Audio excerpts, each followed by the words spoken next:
આજે આપણે સરસ મજાનું દૂધીનો વેઇટ લોસ સૂપની વાત કરવાની છે. ખરેખર તમારે વજન ઘટાડવું છે તો આવી રીતે તમે આ દૂધીનું સૂપ પીવો. દૂધી, જીરું અને આદુનું બનેલું આ સૂપ ઘીમાં આપણે વઘાર કરીશું.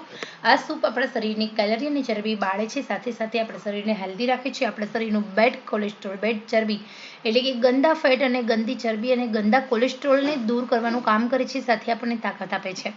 આ soup minerals, vitamins, magnesium, potassium, ઝીંક ઓક્સાઇડ અને વિટામિન એ અને ડાયટરી અને સેલ્યુલોઝ ફાઇબરથી પુષ્કળ છે. આ સૂપ પીવા માટે સૌથી પહેલાં અહીંયા આપણે દૂધીને બાફી લેવાની છે કુકરમાં. દૂધીના એકદમ પતલા અને મીડિયમ એવા નાના પીસીસ કરવાના છે. દૂધી લેવાની છે, તમે જોઈ શકો છો. દૂધી એકદમ અમે મીડિયમ સાઇઝની લીધી છે. 250 ગ્રામ દૂધી લેવાની છે. દૂધીની છાલ ઉતારવાની, પછી ત્યારબાદ આપણે દૂધીને ચાખવાની છે. દૂધી કડવી હોવી જોઈએ નહીં. સાથે અહીંયા આપણે થોડું મીઠું ઉમેરી અને 1 ગ્લાસ પાણી ઉમેરી 250 ગ્રામ દૂધીને પ્રેશર કુકરમાં મીડિયમ આંચે બાફવાની છે. મેં અહીંયા 4 સીટી થવા દીધી છે. આપણી દૂધી અહીંયા બફાઈ ગઈ છે. દૂધીની અંદર ઘણા બધા એવા મિનરલ્સ, વિટામિન્સ છે જે તમારા શરીરની એક્સ્ટ્રા ચરબી ઓછી કરે છે. સાથે આપણે આદું લઈશું, 10 ગ્રામ આદું. જ્યારે દૂધી અને આદું બંને જ્યારે ભેગું થાય છે ત્યારે રાસાયણિક પ્રક્રિયા બને છે. તમારા શરીરની અંદર રહેલા ચરબીના સેલ્સને ઓગાળવાનું કામ કરે છે. દિવસમાં કેટલી વાર પીવું જોઈએ આ સૂપ? તો આ સૂપ દિવસમાં 2 થી 3 વાર પીવાનું છે. નિયમિત રીતે આ સૂપ પીવાથી તમને લાંબા ટાઈમ સુધી ભૂખ ઓછી લાગે છે.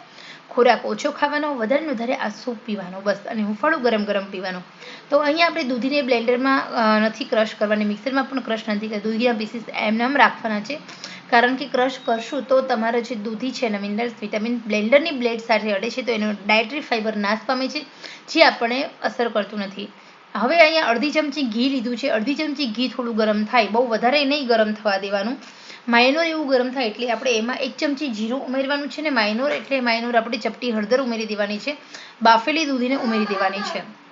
તો હવે અહીંયા તમે જોઈ શકો છો કે આપણી દૂધી છે ને મેં ઉમેરી દીધી છે. સાથે મેં થોડું નમક એડ કર્યું, થોડું ફરી કાચું જીરું એડ કર્યું અને આપણે હલાવી લઈશું. ગરમ મસાલો થોડો અમથો ઉમેરવાનો છે. બહુ ઓછા મસાલાથી બનેલું આ સૂપ બહુ મજા આવે છે.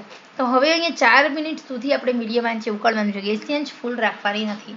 તો આપણે દૂધીનું જે પાણી છે એને બધા મસાલા કર્યા છે, બધાને સેટ થવા દેવા માટે એકદમ મીડિયમ આંચે 4 મિનિટ સુધી ઉકાળીશું.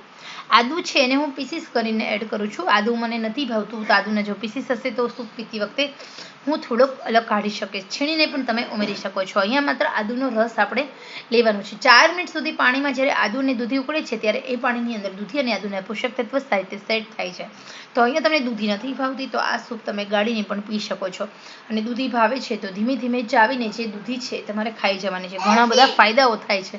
તો હવે અહીંયા આ સૂપને 4 મિનિટ સુધી આપણે ઉકળવાનું છે. તો એકદમ સરસ મજાનું મીડિયમ આંચે ઉકળવા લાગે 4 મિનિટ સુધી એટલે ગેસની આંચ આપણે બંધ કરી દેવાની છે અને પછી આપણે એનું સેવન આપણે કરીશું.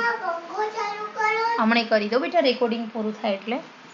તો હવે અહીંયા તમે જોઈ શકો છો આપણો એકદમ મીડિયમ આંચે ઉકળી ટોટલ 4 મિનિટ થઈ. જીરામાં પણ એવા ઘણા બધા પોષક તત્વો છે. આપણે 4 મિનિટ થઈ ઉકળે પછી લાસ્ટમાં એક માઇનોર ચપટી છે ટેસ્ટ બેલેન્સ માટે, ટેસ્ટ માટે થોડો ગરમ મસાલો ઉમેરવાનો છે અને આપણે ઉકાળવાનું છે. તો બસ અહીંયા તમે જોઈ શકો છો આપણું સરસ મજાનું આ દૂધીનું સૂપ બનીને એકદમ રેડી છે. જીરામાં પણ એવા ઘણા બધા પોષક તત્વો છે જે તમારા શરીરમાં ઘણી બધી રીતે ફાયદો કરાવે છે. પાચન શક્તિ સ્ટ્રોંગ કરે છે, મેટાબોલિઝમ બૂસ્ટ કરે છે, રોગ પ્રતિકારક શક્તિમાં ઘટાડો કરે છે, નસમાંથી ચરબી તોડવાનું કામ કરે છે. સવારે, બપોરે, સાંજે દિવસમાં 3 વાર તમારે હુંફાળું ગરમ આ સૂપ પીવાનું છે. એકવાર તમે બનાવો અને પછી તમે થોડું ગરમ કરી પીવો તો પણ ચાલે છે, પરંતુ આશા છે કે આવી રીતે તમે જ્યારે દિવસમાં 3 વાર તમને બનાવવાનો ટાઈમ નથી તો એક જ વાર બનાવો અને 3 વાર એક વાટકી ભરીને આ સૂપ ગરમ પી જાઓ. ખરેખર આના ફાયદાઓ ઘણા બધા છે, અઢળક ફાયદાઓ છે. સૌથી પહેલાં તો તમારા શરીરની અંદર પાચન તંત્ર મજબૂત થાય છે. જ્યાં સુધી તમારું પાચન તંત્ર મજબૂત નથી ત્યાં સુધી તમારા ખાધેલા ખોરાકનું પાચન નહીં થાય. તો અહીંયા સૌથી પહેલાં તમારા પાચન તંત્રને મજબૂત કરવાનું કામ દૂધી કરે છે. સાથે તમારા મેટાબોલિઝમને બૂસ્ટ કરે છે, તમારા શરીરનું બોડીનું ડિટોક્સિકરણ કરે છે, ગંદા ફેટને ઓછું કરે છે, સાથે તમારા જઠરાગ્નિને શાંત કરવાનું કામ કરે છે, જેના કારણે તમને એસિડિક પ્રોબ્લેમ્સ નહીં થાય અને તમારું વજન પણ એકદમ ઝડપથી ઘટવા લાગે છે. તો બસ તમારે ભોજનમાં થોડો ખોરાક રાંધેલો ખોરાક ઓછો ખાવાનો છે. દિવસમાં તમારે 4 થી 5 વાર અથવા 3 વાર ઓછામાં ઓછું આ સૂપ પીવાનું છે. અને સાથે સાથે એટલું ધ્યાન રાખવાનું છે કે પુષ્કળ પ્રમાણમાં પાણી પીવો અને માત્ર 10 થી 15 મિનિટ થોડી ફિઝિકલ એક્ટિવિટીઝ કરો અથવા ઘરના કામ જાતે કરો. 1 મહિના સુધી તમે કન્ટિન્યુ કરી જાઓ, ખરેખર તમારા શરીરનું મોટાભાગનું વજન ઘટવા લાગશે. અને જ્યારે તમને બીજી આ સૂપ પીવાથી પણ વધારે થોડી ભૂખ લાગે છે તો તમે ગ્રીન વેજીટેબલનો સૂપ જેમ કે પાલક સૂપ, ફુદીના સૂપ લઈ શકો છો. તો ખરેખર વજન ઘટાડવા માટે દૂધીનું આ સૂપ બેસ્ટ છે.